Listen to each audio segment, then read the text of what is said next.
One of the great things about young children is they ask lots of questions. One of the difficult things about young children is they ask lots of questions. Hi, I'm Gigi Schweikert. I'm the president and COO of Lightbridge Academy. How do you respond when your children ask you difficult questions?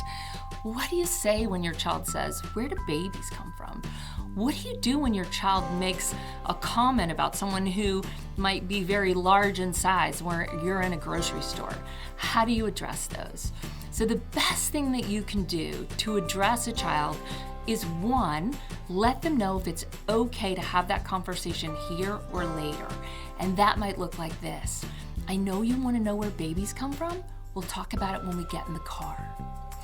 And the second thing I'm going to ask you to do is just to answer the question in the most simple way possible. Many of us start to think we need to go through the whole thing about what happens, and sometimes we simply just need to answer the question in a simple way. Where do babies come from? They come from mommy's tummy. Now, if the next question is how do they get in there, you're on your own. Try that tip and see if it works.